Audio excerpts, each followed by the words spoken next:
Assalamualaikum warahmatullahi wabarakatuh. Perkenalkan, saya Fana Faradila dengan NIM 215080100111052 dari kelas Ektoksikologi M01. Di sini saya akan mereview jurnal mengenai uji toksisitas akut dan kronis.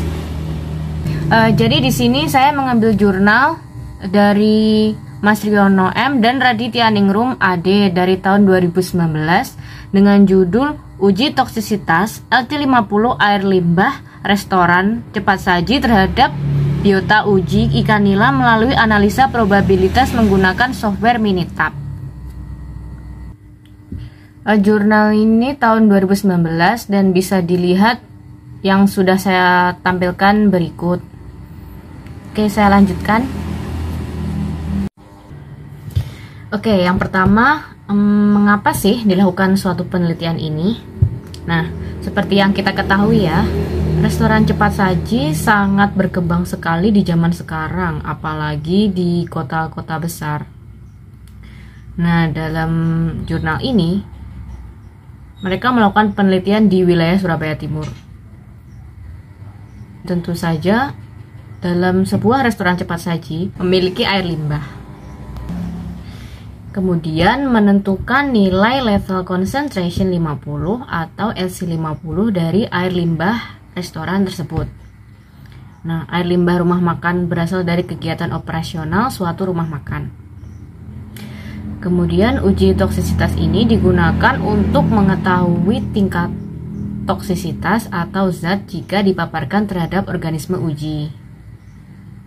Nah, dalam garis besarnya, penelitian ini bertujuan untuk menentukan nilai lethal concentration 50 dari air limbah restoran cepat saji menggunakan ikan nila sebagai biota uji atau organismenya.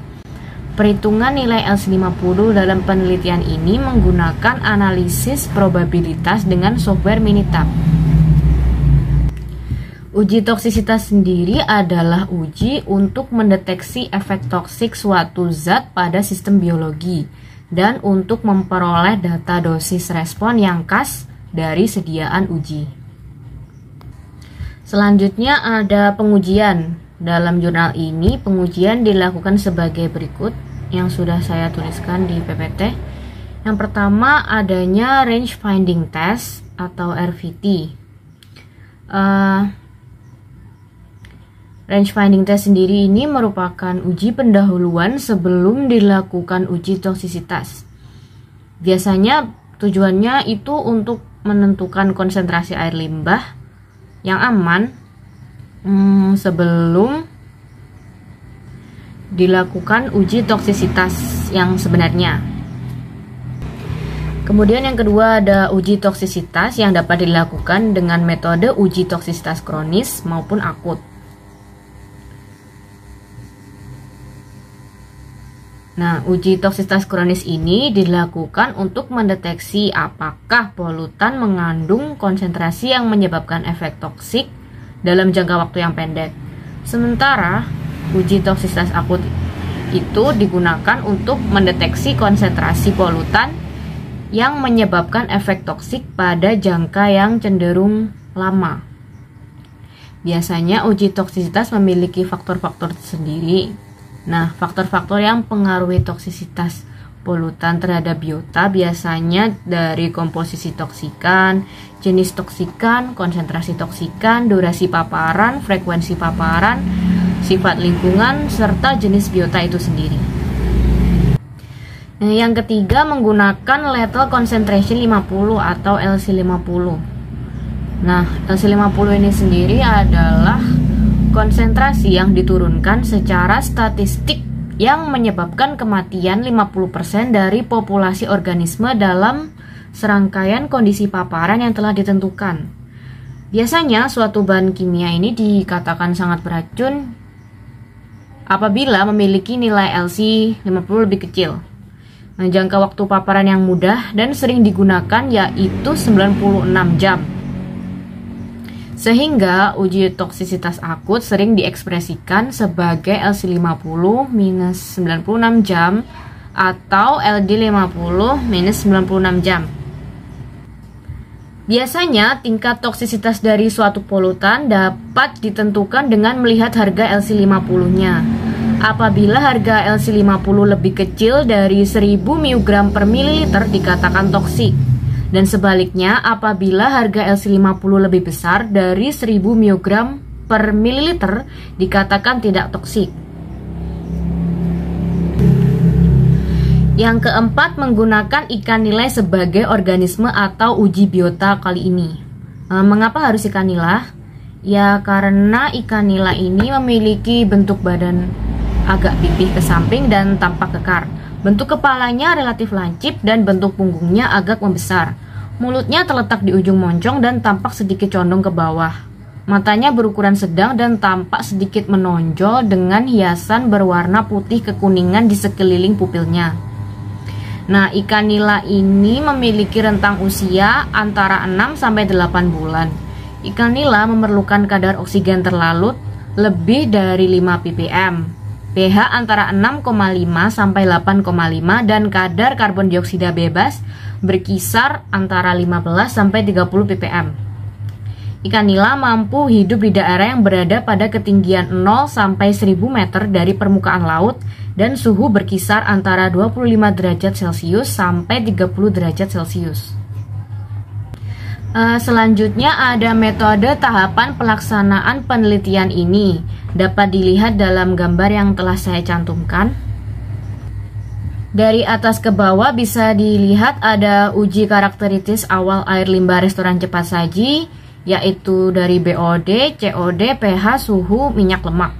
Kemudian aklimatisasi, range finding test, lalu uji toksisitas, perhitungan LC50, analisa data dan pembahasan, baru kesimpulan dan saran.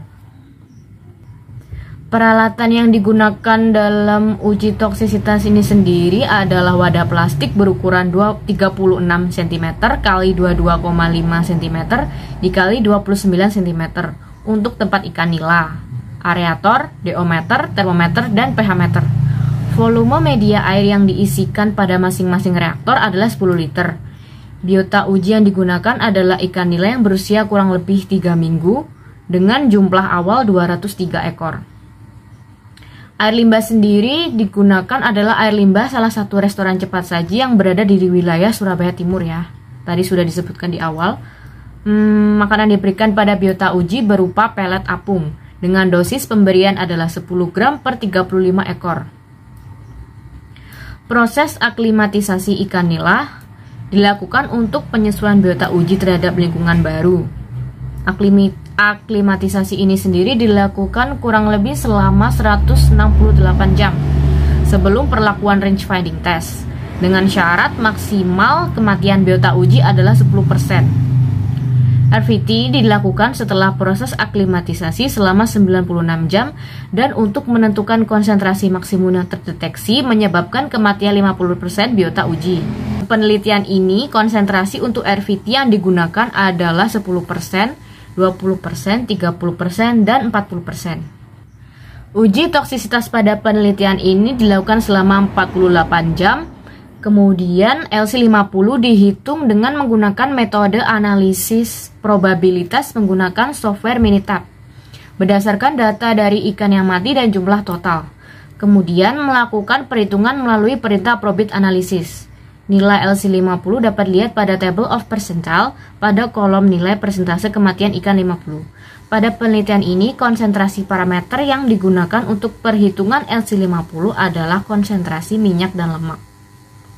Kemudian ada hasil dan pembahasan. Seperti yang kita ketahui, tingkat toksisitas dari suatu polutan dapat ditentukan dengan melihat harga LC50-nya. Apabila harga LC50 lebih kecil dari 1000 mg per mililiter dikatakan toksik. Nah, sebaliknya apabila harga LC50 lebih besar dari 1000 mg per mililiter dikatakan tidak toksik.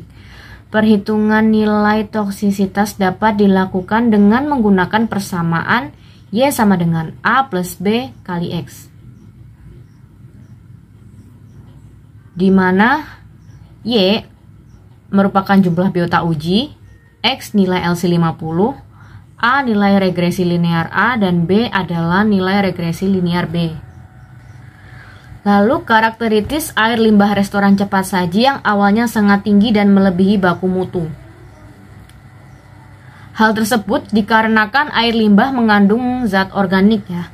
Keberadaan minyak lemak yang tinggi pada wilayah perairan dapat mengganggu keberadaan makhluk hidup yang hidup pada wilayah perairan tersebut.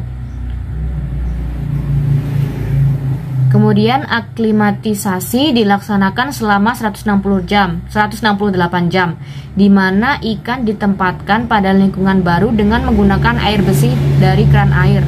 Kemudian ditentukan jumlah ikan yang mampu beradaptasi.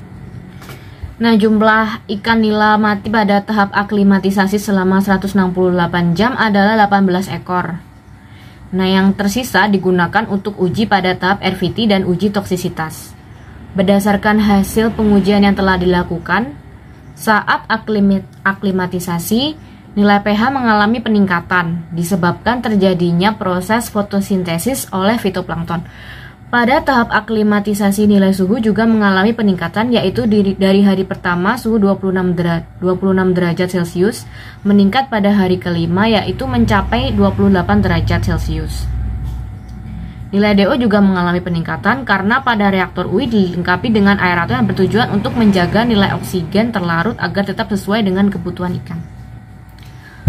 Lalu dalam uji range finding test untuk menentukan rentang konsentrasi air limbah pada tahap uji toksisitas yang digunakan seperti yang tadi ya, yaitu 0%, 10%, 20%, 30%, dan 40% dari volume total 10 liter untuk masing-masing reaktor. Konsentrasi maksimal 20% ini yang digunakan untuk uji toksisitas dalam penelitian ini. Berdasarkan hasil kematian biota uji pada tahap range finding test, diperoleh nilai konsentrasi air limbah maksimal yang mendekati kematian 50%. Dalam sini ya, biota uji adalah konsentrasi limbah 20%. Jadi konsentrasi maksimal 20% ini yang digunakan untuk uji toksisitas. Lalu uji toksisitas itu sendiri dilihat dari tabel yang telah saya lampirkan di sini. Kematian ikan tertinggi yaitu pada konsentrasi 20%, yaitu pada waktu 36 jam dengan mortalitas seluruh biota uji. Sedangkan pada konsentrasi 15% sebanyak 6 ekor dan konsentrasi 5% hanya 1 ekor. Sedangkan pada reaktor kontrol tidak ada ikan yang mati. Hal tersebut berarti kematian ikan murni karena keberadaan air limbah, bukan karena faktor dari reaktor maupun aerasi, karena perlakuan pada reaktor kontrol dan reaktor uji adalah sama untuk aerasi dan ukuran reaktornya. Berikutnya ada nilai LC50 menggunakan software Minitab ya. Perhitungan analisa probabilitas untuk menentukan nilai LC50 menggunakan software Minitab seperti yang ada pada grafik tersebut, yaitu nilai LC50 dapat dilihat dari table of percentile pada tabel tersebut. Nah, pada grafik dapat dilihat bahwa nilai rata-rata adalah 139,343. Standar deviasi 71,0785. Sedangkan nilai median yaitu 139,343. Garis merah pada grafik merupakan garis distribution fit yang digunakan untuk mencari nilai LC50. Sedangkan titik biru merupakan simbol konsentrasi yang diinputkan ke dalam table of percentile. Dari grafik tersebut dapat dilihat ya bahwa nilai LC50 berada pada nilai 100 sampai 150 mg per liter. Lalu selanjutnya yaitu pengaruh minyak dan lemak terhadap ikan nila. Minyak dan lemak pada air limbah restoran cepat ini memiliki pengaruh terhadap biota uji ikan nila sendiri, yaitu lemak dapat masuk melalui insang saat ikan bernafas maupun melalui mulut bersama makanan. Selain itu, minyak dan lemak juga dapat masuk ke dalam tubuh ikan melalui kulit. Akumulasi minyak dan lemak dalam ikan akan membentuk lipid yang dapat mengganggu produksi sel pada tubuh ikan. Nah, Ikan yang telah keracunan lipid itu dapat ditandai dari fisik ikan, yaitu insang yang memerah, mata menonjol keluar, dan kerusakan pada sel serta pada organ ginjal, hati, dan pankreas. Kandungan minyak dan lemak yang tinggi pada ikan menyebabkan ikan kurang baik untuk dikonsumsi karena berpotensi terhadap timbulnya masalah kesehatan pada konsumen. Dari tabel gambar yang telah saya lampirkan menunjukkan nilai kandungan lemak pada biota uji dan saat awal sebelum terpapar air limbah dan setelah terpapar air limbah. Pada awal penelitian, ikan nila memiliki kandungan lemak 0,71%, sedangkan pada akhir penelitian menjadi 1,11% dari berat badan biota uji. Nilai kandungan rata-rata minyak dan lemak untuk ikan nilai konsumsi yaitu 1% dari berat ikan. Nilai minyak dan lemak pada biota uji ini setelah terpapar air limbah restoran cepat saji selama 48 jam telah melebihi baku mutu, sehingga kurang baik jika dikonsumsi oleh manusia. Nah, kesimpulan dari penelitian ini, yang pertama yaitu air limbah restoran cepat saji memiliki karakteristik minyak dan lemak yaitu 3234,9 mg per liter dan BOD5 yaitu 1839,66 mg per liter. Nilai LC50 minyak dan lemak pada air limbah restoran cepat saji untuk biota uji ikan nila adalah 139,343 mg per liter. Nah, ikan nila sendiri yang sebagai biota uji yang terpapar air limbah restoran cepat saji selama 48 jam menunjukkan indikasi telah keracunan minyak dan lemak atau lipid, dengan indikasi fisik insang yang pucat dan mata yang menonjol keluar. Dan tentu saja kurang baik untuk dikonsumsi manusia ya. Oke, demikian presentasi dari review jurnal yang bisa saya sampaikan. Kurang lebihnya mohon maaf. Terima kasih atas perhatiannya. Wassalamualaikum warahmatullahi wabarakatuh.